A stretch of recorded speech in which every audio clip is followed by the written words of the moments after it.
Hello friends, मैं सतीश कुमार एक बार फिर से लेकर के आया हूँ एक नया वीडियो आपके लिए डिजिटल पढ़ाई चैनल पर। और इसी तरीके से पिछले वक्त में भी हम लोगों ने देखा, हम लोग एक एक चीज़ को बहुत शानदार तरीके से क्लियर करते हुए चल रहे हैं भाई। और अभी भी हम लोग इसी तरीके से अपनी लय में बरकरार हैं भाई। बहुत अच्छा लग रहा है इस तरीके से आपको पढ़ाते हुए, और मुझे पूरा विश्वास है भाई आपको भी पढ़ने में बहुत मज़ा आ रहा होगा। अगर आप कंप्लीट सोल्यूशन लेना चाहते हैं इंग्लिश का तो भैया हमारे चैनल पर लगे रहिएगा, सब्सक्राइब कर दीजिएगा चैनल को, ताकि एक एक वीडियो आपको आपके टाइम पर मिल जाए, यानी कि नोटिफाई हो जाएं आप जब भी कोई नया वीडियो आए। आज तो हम इतने शानदार टॉपिक के बारे में बात करना चाहते हैं जहां मोस्ट ऑफ द स्टूडेंट्स को एक कन्फ्यूज़न क्रिएट होता रहता है भाई, कहाँ आई लगाऊं, कहाँ मी लगाऊं, कहाँ माए लगाऊं। हालांकि लगाने में भी आप लोगों को कोई कन्फ्यूज़न नहीं होता, लेकिन इनमें डिफ्रेंसिएशन करने की जब बारी आती है तो अधिकतर बच्चे निरुत्तर हो जाते हैं भाई। आज मैं आपको ऐसा टॉपिक क्लियर करने जा रहा हूँ, और इतना क्लियर करने जा रहा हूँ कि आज के बाद यहाँ से कोई क्वेश्चन आप लोगों का नहीं होगा। दोस्तों, चार चीज़ें हैं, एक सब्जेक्ट है, एक ऑब्जेक्ट है, एक पॉजेसिव केस है या पॉजेसिव एडजेक्टिव भी जिसको बोल देते हैं, और एक पॉजेसिव प्रोनाउन है जिसमें हर वो वर्ड समाता है जिसमें हम लोग कई बार सब्जेक्ट, ऑब्जेक्ट, पॉजेसिव केस या पॉजेसिव प्रोनाउन में कंफ्यूज हो जाते हैं। जैसे आए है, आए का एक मी भी होता है, मी का एक माए होता है, और कभी कभी तो हम लोग माइन का इस्तेमाल कर लेते हैं। तो दोस्तों, इस वीडियो को देखने के बाद कोई इस तरीके का इन वर्ड्स में कोई कन्फ्यूज़न नहीं बचेगा भी आपको। मैं कहाँ आए लगाऊं, कहाँ मी लगाऊं, कहाँ माए लगाऊं, कहाँ माइन लगाऊं, कहाँ शी लगाऊं, कहाँ हर लगाऊं, कहाँ हर्स में लगाऊं, इस तरीके का कोई कन्फ्यूज़न आपको नहीं होगा अभी। दे कहाँ लगाऊं, देम कहाँ लगाऊं, देयर कहाँ लगाऊं, और देयर्स कहाँ मुझे लगाना चाहिए। दोस्तों, चार चीज़ें मेरे पास हैं, मैं बहुत शॉर्ट में लेकिन बहुत गहराई से आपको बताने वाला हूँ। देखिए, जब सेंटेंस में आपको ये दिखाई देता है कि कर्ता कौन है, सेंटेंस में काम को करने वाला कौन है, तो भैया हम लोग उसका सब्जेक्टिव रूप काम में लेते हैं भाई, यानी कि उसका सब्जेक्टिव फॉर्म लगाते हैं। मैंने आपसे एक सेंटेंस बोला भाई मैं खेलता हूँ, तो इस सेंटेंस में मैं ही तो काम को करता हूँ, तो मेरी अंग्रेजी माय, मी, माइन नहीं आएगी, मेरी अंग्रेजी तो आए आनी चाहिए, क्योंकि मैं ही काम को करता हूं, सब्जेक्ट मैं ही हूं, तो सब्जेक्टिव रूप आना चाहिए ना भाई, बाकी क्यों आएगा। तो मेरे कहने का मतलब यह है कि सब्जेक्टिव केस को हम तब इस्तेमाल करते हैं जब सेंटेंस में काम को करने वाला हमें रखना होता है। जैसे मैंने अभी भी आपको उदाहरण दिया, मैं खेलता हूं, तो मैं ही तो काम को करता हूं, मैं ही तो सब्जेक्ट हूं, तो मेरा सब्जेक्टिव रूप में आना चाहिए। अगर मैं कहता हूं हम खेलते हैं, तो खेलने वाले हम हैं, इसका मतलब हमारी इंग्लिश वी आनी चाहिए, सेंटेंस में हम ही काम को कर रहे हैं। मैंने कहा तुम खेलते हो तो यू आना चाहिए, वह खेलता है तो ही आना चाहिए, वह खेलती है तो शी आना चाहिए।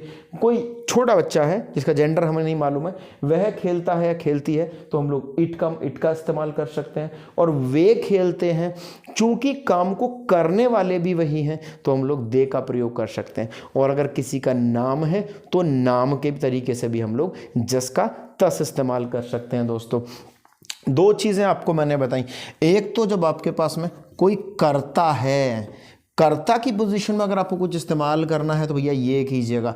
देखिए, दो चीजें हैं सेंटेंस में, एक तो वो जिसने काम किया, एक वो जिसके ऊपर काम का प्रभाव पड़ा। भाई मैंने तुम्हें देखा, देखा मैंने है यानी कि काम मैंने किया है, तो मैं तो हो गया सब्जेक्ट, यानी मेरा आएगा सब्जेक्टिव रूप। और देखने का प्रभाव आपके ऊपर पड़ा है, देखने का इम्पैक्ट तो आपके ऊपर पड़ा है, तो जब देखने का इम्पैक्ट आपके ऊपर पड़ेगा, जिसके ऊपर वो इम्पैक्ट पड़ेगा वही ऑब्जेक्ट होगा, यानी कि उसकी कैटेगरी दूसरी वाली रहेगी। यानी कि अगर मेरे ऊपर किसी चीज़ का प्रभाव पड़ा है, मेरे ऊपर किसी काम का प्रभाव पड़ा है, तो भैया आई नहीं लगाऊंगा, मी लगाऊंगा। और अगर काम तो मैंने किया, जैसे मैंने एक सेंटेंस उदाहरण के तौर पर इसमें लिखा है, मैंने उसे देखा, काम तो मैंने किया, मैं तो सब्जेक्ट हूं, तो मेरी अंग्रेजी तो आए आनी चाहिए, लेकिन देखने का इंपैक्ट तो उसके ऊपर पड़ा है ना।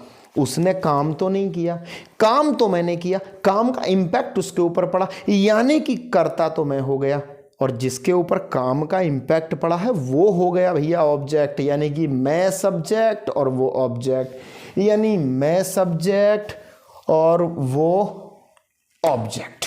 देखिए भाई, मैं सब्जेक्ट और वो ऑब्जेक्ट, यानी कि मैं यहां ही क्यों नहीं लेकर के आया, उसका एक कारण मैंने आपको बता दिया। भाई उसने काम को नहीं किया ना, काम का प्रभाव उसके ऊपर पड़ा। अगर उसने काम को किया होता तो थर्ड पर्सन सिंगुलर की अंग्रेजी हम लोग ही लेकर के आते। चूंकि काम उसने नहीं किया, काम का इंपैक्ट उसके ऊपर हुआ है, तो भैया काम का प्रभाव जिसके ऊपर पड़ता है वो तो हमारा ऑब्जेक्टिव फॉर्म में आता है। तो ऑब्जेक्टिव फॉर्म में आएगा तो ही नहीं आएगा, हिम आएगा। इसीलिए मैंने कहा आई सॉ हिम, इसीलिए मैंने लिखा आई सॉ हिम, ना कि आई सॉ ही। अब दूसरे सेंटेंस में देखते हैं भाई, उसने मुझे देखा। अभी तो मैंने उसको देखा था कुछ टाइम पहले, अभी उसने मुझे देखा। इस बार काम को करने वाला वह है, लेकिन काम का इंपैक्ट मेरे ऊपर पड़ रहा है, तो भैया अकॉर्डिंगली लगा दीजिएगा। यानी जिसने काम किया वो सब्जेक्ट, और जिसके ऊपर काम का प्रभाव पड़ा भाई वो ऑब्जेक्ट। तो देखिए, उसने मुझे देखा तो वह तो काम को करने वाला हो गया, यानी कि उसका तो सब्जेक्टिव रूप काम में आएगा। भाई देखो, यहां से हमने उठा लिया सब्जेक्टिव रूप। अब देखा है तो मैंने सौ लगा दिया, मुझे देखा है यानी देखने का प्रभाव मेरे ऊपर पड़ा है, देखने का इंपैक्ट तो मेरे ऊपर पड़ा है, तो भैया मैंने मेरी अंग्रेजी लगानी है तो वो ऑब्जेक्टिव रूप में लगानी है, ना कि सब्जेक्टिव रूप में। जैसे मैंने यहां रख दिया मी, यानी कि ही सॉ मी, उसने मुझे देखा। भाई नेक्स्ट है हमने उन्हें देखा। इस बार सब्जेक्ट भी बदल गया, इस बार ऑब्जेक्ट भी बदल गया। भाई आपको देखना है कि मैंने किस तरीके से रखा है। हमने देखा तो काम तो हमने किया, तो हम की सब्जेक्टिव केस में हम की अंग्रेजी होगी भैया वी, तो वी सबसे पहले आ जाएगा भाई, क्योंकि हमने देखा, काम हमने किया, तो सब्जेक्ट तो सबसे पहले आ गया। उसके बाद में हम लोग ले आए इंग्लिश देखा की, सौ लगा दी। अब उनको देखा है तो प्लूरल थर्ड पर्सन की हम लोग बात कर रहे हैं, यानी कि दे की हम लोग बात कर रहे हैं। लेकिन मजे की बात यह है कि जब हमने उन्हें देखा है तो उनके ऊपर तो देखने का प्रभाव पड़ा है, यानी कि वो सब्जेक्ट नहीं है, वो तो ऑब्जेक्ट हैं, क्योंकि उसके ऊपर देखे जाने का प्रभाव पड़ा है, यानी उनके ऊपर देखे जाने का प्रभाव पड़ा है। हमने देखा है तो हम तो हुए सब्जेक्ट, जिसको देखा है वो हुआ ऑब्जेक्ट, उन्हें है तो भैया उनके लिए ऑब्जेक्ट तो देम का प्रयोग होता है, यानी कि वी सॉ देम। देखिए दोस्तों, एक एक चीज़ को ना इतनी आसान बना दिया है, इतनी आसानी से मैं आपको बता रहा हूँ। अगर आप हल्के कंसंट्रेशन के साथ में भी ये वीडियो देख रहे हैं ना, तो एक एक चीज़ को बहुत बेहतर से हम लोग क्लियर करते जाएंगे भी, बहुत ही आसानी से हम लोग सारी चीज़ों को क्लियर करते जाएंगे। मैं अभी छोटे छोटे एग्जाम्पल्स आपके लिए रख रहा हूँ, कोई बड़ा एग्जाम्पल मैंने नहीं रखा। कारण उसका यही है भाई, जो ये वीडियो देख रहे हैं ना, उनमें से मैक्सिमम स्टूडेंट्स बिल्कुल बेसिक से पढ़ने वाले हैं, और मैं मान रहा हूं कि आपको मैं छोटी छोटी लेकिन आसान चीज़ें अगर अभी पढ़ाऊंगा तो आपको ज़्यादा बेहतर तरीके से समझ में आ जाएगा। भाई नेक्स्ट सेंटेंस देख लेते हैं दोस्तों, सेकंड लास्ट देख लेते हैं पहले। हमने उन्हें देखा, करने वाले हम थे, ऑब्जेक्ट जो था वो देम था। इस जो लास्ट सेंटेंस है, उन्होंने हमें देखा, इस बार काम उन्होंने किया, थर्ड पर्सन प्लूरल है, यानी कि उन्होंने की अंग्रेजी आएगी भाई दे। और हमें देखा तो देखे जाने का इंपैक्ट किसके ऊपर पड़ा भाई, हमारे ऊपर पड़ा। अब हमारा जो हमारी इंग्लिश है वो तो भैया सब्जेक्टिव फॉर्म में नहीं आनी चाहिए, क्योंकि हमारे ऊपर देखे जाने का प्रभाव पड़ा है, तो हमारा सब्जेक्ट नहीं, हमारा तो ऑब्जेक्ट काम में आना चाहिए भाई, यानी कि ऑब्जेक्टिव केस काम में आना चाहिए। तो हमारा ऑब्जेक्टिव केस हो गया भैया अस, यानी कि वी का ऑब्जेक्टिव केस हो गया अस। देखिएगा एक बार और, मैंने बहुत शानदार तरीके से तुलनात्मक तरीके से आपको बताने की कोशिश की है भाई, कुछ भी नहीं छूटना चाहिए। मैं आपको एक बार इसे रिवाइज कर दूं छोटा सा। मैंने उसे देखा, मैं काम को करने वाला, यानी कि मैं हो गया सब्जेक्ट, तो मेरी अंग्रेजी तो सब्जेक्टिव वाले पोर्शन में से उठनी चाहिए। आ गई भैया आए, तो देखे जाने का इम्पैक्ट तो उसके ऊपर पड़ा है, तो उसकी अंग्रेजी सब्जेक्टिव नहीं आएगी। जिसके ऊपर काम का प्रभाव पड़ता है वो तो भैया ऑब्जेक्ट कहलाता है। तो ही नहीं आकर के हिम ले आए। उसने मुझे देखा, अभी हम लोगों ने चेंज कर दिया, यहाँ भी इसी तरीके से किया और लास्ट वाले सेंटेंस में भी हमने इसी तरीके से किया भाई। नेक्स्ट देख लेते हैं दोस्तों पॉइंट नंबर 3, अगर मैं इनको पॉइंट्स में बांट दूं तो 1 2 3 4, ठीक है। पॉइंट नंबर 3 में एक वर्ड लिखा हुआ है पॉजेसिव और जेनेटिव केस या एडजेक्टिव। मैं इसको इस तरीके से बोलूंगा, पॉजेसिव एडजेक्टिव मैं इसको करके बोलूंगा भाई, वहीं से आप लोग समझ जाइएगा। दोस्तों पॉजेसिव जो वर्ड है वो पोजेशन से बना हुआ है, वो पोजेशन से बना हुआ है। और भाई पोजेशन मतलब होता है अधिकार, अधिकार होता है भाई पोजेशन। मैं आपको बहुत सीधी सी और बहुत साधारण अगर इसकी डेफिनेशन दूं तो मैं आपको ये बताऊंगा, अगर सेंटेंस के अंदर किसी चीज़ पर किसी का प्रभाव अगर दिखाया जा रहा है, किसी चीज़ पर किसी का अधिकार अगर दिखाया जा रहा है, तो भैया हम लोग पॉजेसिव एडजेक्टिव का इस्तेमाल करेंगे भी। दोबारा से इस बात को सुनिएगा, अगर किसी चीज़ पर किसी का अधिकार दिखाया जा रहा है, भाई मेरा कुत्ता, तुम्हारा लैपटॉप, हमारा घर, उनका खेत, तुम्हारा ऑफिस, हमारी कंपनी, उसके कपड़े, हमारा घर, ये किसी न किसी चीज़ के ऊपर अधिकार है। जैसे मैंने इधर एग्जाम्पल्स में लिखा है, जब भी किसी का अधिकार आपको दिखाना हो, जब भी किसी का पोजेशन आपको दिखाना हो, तो भैया आपको पॉजेसिव एडजेक्टिव लगाना होगा। दोबारा से इस बात को सुनिएगा, अगर अधिकार दिखाना है तो पॉजेसिव एडजेक्टिव लाना पड़ेगा। आई कार नहीं बोल सकते भाई, माई कार बोलेंगे। वी होम नहीं बोलेंगे, अवर होम बोलेंगे। भाई यू होम नहीं बोलेंगे, यू लैपटॉप नहीं बोलेंगे, योर लैपटॉप बोलेंगे। ही बुक नहीं बोलेंगे, हिज बुक बोलेंगे। मैंने अभी अभी आपको बताया भाई, जब भी किसी का अधिकार किसी के ऊपर दिखाया जाता है तो भैया पॉजेसिव एडजेक्टिव काम में आता है। जैसे मैंने इधर लिखा, मैं उसके घर गया, तो घर किसका था भैया, उसका। तो भैया उसका की अंग्रेजी यहाँ थर्ड पर्सन सिंगुलर है, तो हिज लेकर के आएंगे, यानी कि उसका घर है, घर के ऊपर उसका पोजेशन है, घर के ऊपर उसका अधिकार है, तो हम लोग हिज होम लेकर के आएंगे। यानी कि I went to his home. भाई बात आ रही है तो मैं आपको बता दे रहा हूं, अगर यहां हिज ना होता तो भैया होम के पहले टू भी ना होता।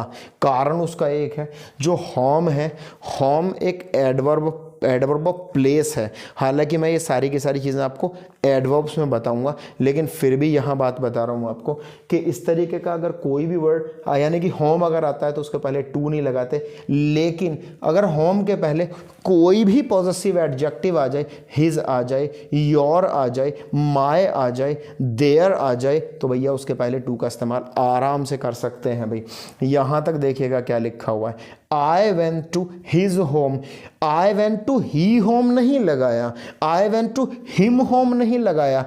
ही तो इसलिए नहीं लगाया क्योंकि वो सब्जेक्ट हो जाता, और सब्जेक्ट तो मैं हूं, तो उसका तो मतलब ही नहीं है। अब मैंने अगर सेंटेंस में देखा उसके घर, तो घर के ऊपर उसका अधिकार था, इसका मतलब भैया हमको पॉजेसिव एडजेक्टिव लगाना था ही का, तो ही का पॉजेसिव एडजेक्टिव हो गया हिज। सेंटेंस बना भाई, I went to his home. अगला सेंटेंस है, वह मेरे घर आया। अब की बार काम को वो कर रहा है, काम को वो कर रहा है, इसका मतलब वो तो सब्जेक्टिव की भूमिका में रहेगा, लेकिन किसी चीज के ऊपर मेरा अधिकार है इस बार। तो भैया मेरा अधिकार है तो माय आएगा, श्योर। देखिए ही केम टू माई होम। भाई ठीक है, होम के ऊपर मेरा अधिकार है, तो मेरा पॉजेसिव एडजेक्टिव फॉर्म काम में आएगा भाई, ना तो ऑब्जेक्ट काम में आएगा, ना ही सब्जेक्टिव काम में आएगा। भैया मेरा पॉजेसिव एडजेक्टिव काम में आएगा भाई। नेक्स्ट देख लेते हैं, यह उनकी किताब है, दिस इज देयर बुक, क्योंकि किताब के ऊपर उनका पोजेशन है, वो ज़्यादा है और पोजेशन भी उनका है, तो भैया ऑब्वियसली किताब के ऊपर जिसका अधिकार है उसकी अंग्रेजी तो लगाएंगे, तो पॉजिटिव एडजेक्टिव ही लगाना पड़ेगा, जिसमें हम लोग लेकर के आए दिस इज देयर बुक। ठीक है भाई, वह सुमित की कार है। अभी कार के ऊपर सुमित का पोजेशन है और सुमित एक नाम है, और जब किसी नाम का पोजेशन आपको दिखाना हो तो भैया आपको लगाना पड़ेगा अपॉस्ट्रोफी एस। देखते हैं, दैट इज सुमित्स कार। भाई कोई परेशानी नहीं है सेंटेंस में, सेंटेंस बिल्कुल ठीक तरीके से लिखे हुए हैं, सेंटेंसेस में किसी भी प्रकार की कोई परेशानी नहीं है। दोस्तों दो चीज़ें जो सबसे ज़्यादा मोस्ट इंपॉर्टेंट हैं, अभी तक भी इतनी मोस्ट इंपॉर्टेंट चीज़ें मैंने नहीं बताई हैं, जो दो सबसे ज़्यादा मोस्ट इंपॉर्टेंट चीज़ें अब बताने जा रहा हूँ। सबसे पहली तो ये कि जब भी हम पॉजिटिव एडजेक्टिव लगाएंगे कहीं पर तो भैया उसके बाद में नाउन आएगा ही आएगा। दोबारा से इस बात को सुनिएगा, अगर पॉजिटिव एडजेक्टिव आएगा तो उसके साथ में नाउन आएगा ही आएगा। पॉजिटिव एडजेक्टिव को बिना नाउन के इस्तेमाल नहीं किया जा सकता, प्रयोग नहीं किया जा सकता है भाई। दोबारा से इस चीज़ को सुन लीजिएगा, पॉजिटिव एडजेक्टिव आएगा तो नाउन आएगा ही आएगा। अब जब पॉजिटिव एडजेक्टिव प्लस नाउन होता है तभी पॉजिटिव प्रोनाउन बनता है। यानी या तो आप पॉजिटिव एडजेक्टिव के साथ नाउन का इस्तेमाल कर लें, यानी कि या तो आप माई होम का इस्तेमाल कर लें या फिर आप खाली माइन का प्रयोग भी कर सकते हैं। दोबारा इस बात को देखिएगा भाई, नीचे पहले पॉजिटिव एडजेक्टिव के साथ नाउन लगेगा तो ही ठीक बनेगा, और पॉजिटिव एडजेक्टिव के साथ जब नाउन लगता है is equal to positive pronoun, यानी कि या तो पॉजिटिव एडजेक्टिव के साथ नाउन लगा दो या खाली पॉजिटिव प्रोनाउन लगा दो। अब जैसे मैंने आपको बताया पॉजिटिव एडजेक्टिव के साथ नाउन लगेगा तो ही सही एक्सप्रेशन कहलाएगा, लेकिन अगर पॉजिटिव एडजेक्टिव के साथ अगर आपने नाउन लगा दिया तो भैया ये तो गलत हो जाएगा। किसी प्रकार से कोई औचित्य नहीं बनता, पॉजिटिव प्रोनाउन के साथ हम नाउन लगाएंगे तो वो गलत हो जाएगा। और दोस्तों इसके लिए मैंने आपको बताया, जब पॉजिटिव एडजेक्टिव के साथ नाउन लग कर के ही पॉजिटिव प्रोनाउन बना हुआ है तो भैया अलग से नाउन काहे को लगाना। दोबारा से इस बात को देखिएगा, पॉजिटिव एडजेक्टिव के साथ नाउन लगना जरूरी है।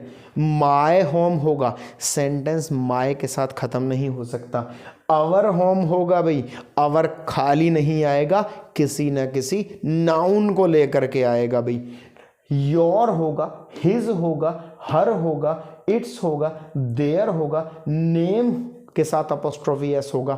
हालांकि नेम के साथ अपॉस्ट्रोफी एस तो पॉजिटिव एडजेक्टिव में भी आ जाएगा, तो ये खाली मैं बोलूँ this is my uncle's home या मैं बोलूँ दिस इज़ माय अंकल्स तो भैया दोनों चल जाएंगे, लेकिन निर्भर करेगा आगे पीछे के सेंटेंसेस पे कि आप किस चीज़ की बात कर रहे हैं। क्योंकि खाली ये सेंटेंस बोल देना दिस इज़ माय अंकल्स ये पूरा अर्थ नहीं देता। दोस्तों आप अगर चाहें इसका तो स्क्रीनशॉट ले सकते हैं, देखिए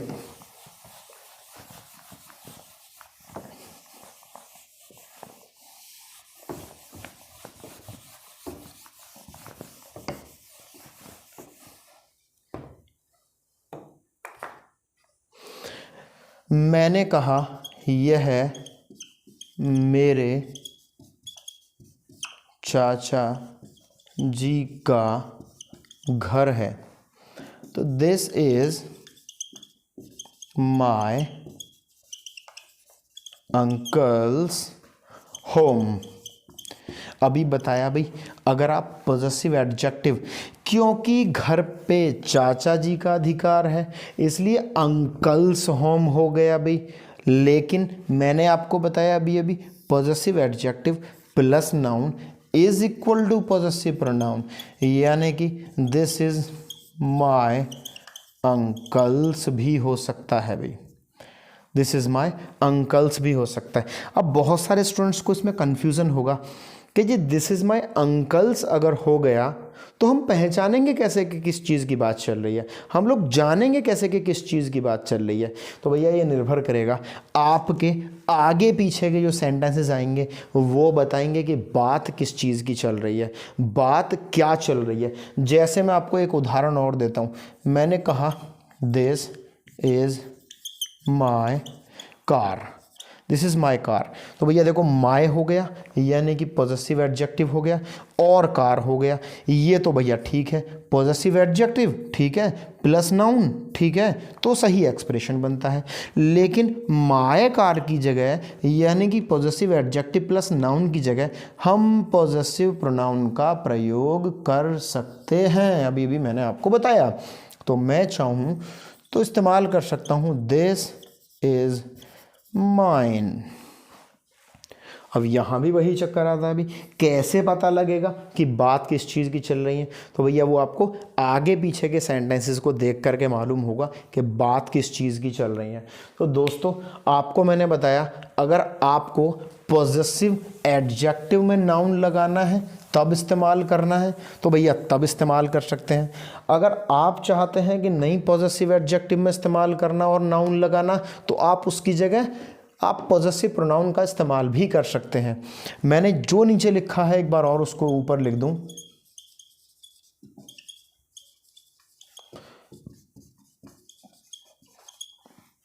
पॉजेसिव एडजेक्टिव के साथ हमेशा नाउन आता है, और जब भी ये पॉजेसिव एडजेक्टिव के साथ नाउन लग जाता है तभी ये पॉजेसिव प्रोनाउन बन जाता है।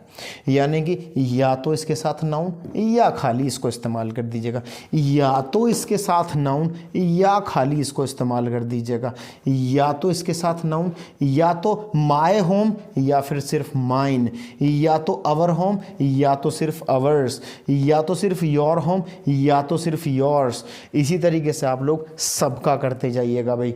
मैंने आपको दोस्तों बहुत ही इम्पॉर्टेंट चीज़ जो थी वो बिल्कुल क्लियर कर दी है, किसी तरीके का कोई डाउट मेरे हिसाब से इसमें नहीं बचा होगा। लेकिन मैं बार बार यही बात कहता हूँ भाई, किसी भी प्रकार का अगर कोई डाउट बचता है ना तो आप हमें कमेंट कर दीजिएगा, हम बहुत आसान तरीके से उसे और भी ज़्यादा आसान तरीके से बना करके आपको परोसने की कोशिश करेंगे भाई। हालांकि एक एक चीज़ को बहुत आसानी से और बहुत ही ज़्यादा आसान बना करके आपको बताया जा रहा है। फिर भी अगर आपका कोई परेशानी है, कोई डाउट है, कोई क्वेश्चन है तो भैया कमेंट बॉक्स में पूछ लीजिएगा। एक विशेष तौर पे आपको एक चीज़ बता दूं भाई, बहुत ही धीरे धीरे लेकिन मजबूती से चलते रहिएगा, क्योंकि हर एक चीज़ जो है ना वो समय मांगती है भाई। हर एक चीज़ को ना एक पर्टिकुलर समय चाहिए, इसीलिए कोई जल्दबाजी ना करें, किसी भी प्रकार की कोई जल्दबाजी ना करें। मैंने पहले भी आपको बताया है भाई, अगर आम का पेड़ लगाया है ना तो आम मिलेगा, तो पेशेंस रखना पड़ेगा भैया, धीरे धीरे चलते रहिएगा, वेट कीजिएगा, इंतज़ार करना पड़ता है भाई चीज़ों के लिए। इधर हम कंपटीशन में लगे, इधर हमारा नंबर आ गया, तो भैया कोई ऐसा कुछ हो ही नहीं सकता है। कभी भी आपने किसी भी सफलता पाए हुए व्यक्ति की कहानी में यह नहीं सुना होगा, मैं तो सोता रहता था मेरा नंबर आ गया। भाई कोई इसी तरीके की कोई कहानी नहीं होगी। हर एक व्यक्ति अपनी बड़ी स्ट्रगलफुल स्टोरी बताता है।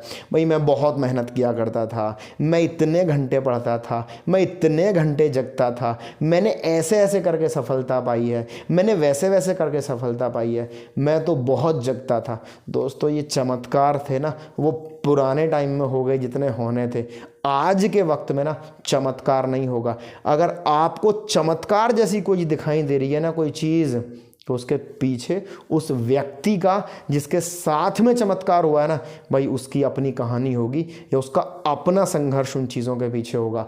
इसके लिए आप लगे रहिएगा भाई अपने संघर्षों के लिए, क्योंकि आपके सुख, आपके दुख, आपकी परेशानियां या आपकी समस्याएं, उन सब के लिए आप खुद ही जिम्मेदार होते हैं, कोई दूसरा नहीं। इसके लिए अपनी समस्याओं को सुलझाना है तो वो भी आप ही को करना पड़ेगा भी, और अगर अपने लिए कुछ अच्छा क्रिएट करना है तो भैया वो भी आप ही को करना पड़ेगा। चलिए दोस्तों मिलते हैं अगली वीडियोस में। चैनल को कर दीजिएगा सब्सक्राइब ताकि अगली वीडियो मिलते रहे आपको बिल्कुल टाइम पे। Thank you.